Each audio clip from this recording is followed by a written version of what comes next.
Hello everyone, and welcome to another Monster Hunter World video. This is Thegameconomist, and today we're going to be talking about Bowgun Kulve Taroth counter builds.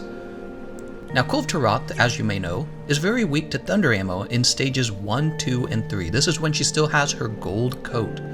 When you shoot her with the thunder ammo, it travels through her body to deal multiple procs of damage. So we're really interested in picking out the bowguns that use thunder ammo better than any of the other bowguns. And in this case, it's going to be two. If you prefer heavy bowguns, it's going to be the Empress Cannon Styx.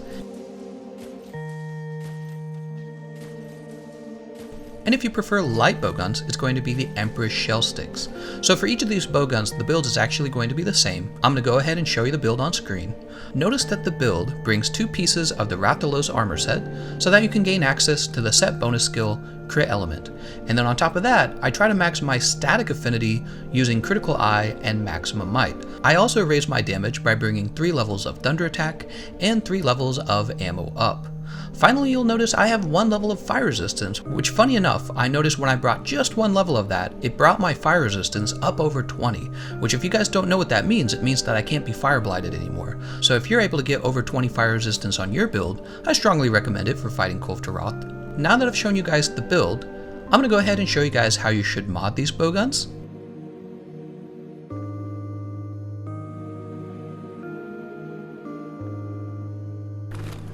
And then I'm going to show you guys the item loadout.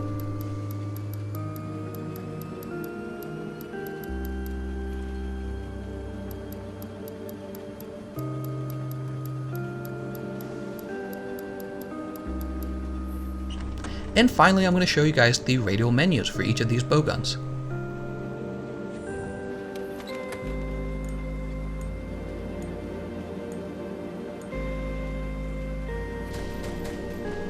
Alright, and that's mostly it. What you're going to do is when you get into the fight, you're going to follow Kulve Taroth around and just shoot her down the length of her tail. And as you start to run out of ammo, you simply craft more thunder ammo.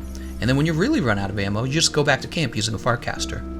Now, if you reach stage 4 and you don't feel like swapping guns, on the light bowgun, you can go ahead and use the slice ammo. On the heavy bowgun, you can go ahead and use the cluster bombs.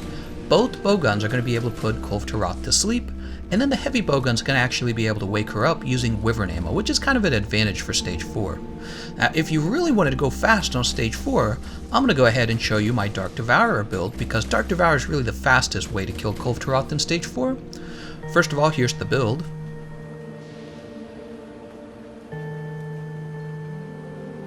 And then you can see my mods, my item loadout,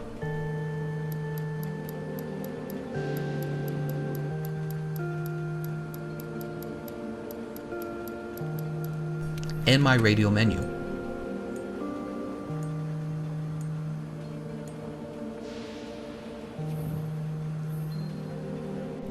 Yeah, in stage 4, what you do with the Dark Devourer is you just put her to sleep, then you're going to bomb her, you're going to wake her up with the wyvern ammo, and then you're going to put her to sleep again, craft more mega barrel bombs, bomb her again with the wyvern ammo, and then finally when she's awake the second time, you're going to KO her using the sticky ammo, which is why we have the slugger skill on the build.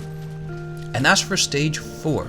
I guess the last thing we can really talk about is which is better between Empress Cannon Styx and Empress Shell Styx. Honestly, with Empress Shell Styx, you're going to get more damage per shot. However, with Empress Cannon Styx, you're going to be able to use the Wyvern Snipe, which is pretty damaging for a monster that has such a long body. You're also going to have the Wyvern ammo, and you're going to have the cluster bombs. And the reason that's kind of an advantage is because when Kulve Taroth has most of her tail already chipped down and you're just trying to damage one part of her body, the thunder ammo's effectiveness or efficiency kind of falls off. Well, if you swap over to wyvern ammo or you swap over to cluster bomb ammo, you really can focus on one part of Kulve Taroth's body. Also, that's kind of making it easier to enrage her, right? So they both have their ups and their downs. The heavy bowgun's not going to move around as easily. The light bowgun's going to have very good maneuverability and is going to be able to get out of sticky situations more easily. So yeah, just some ups and downs for both of them. I think overall I actually prefer the heavy bowgun though. Alright, well that's everything I have for you guys. I hope you found these updated builds useful.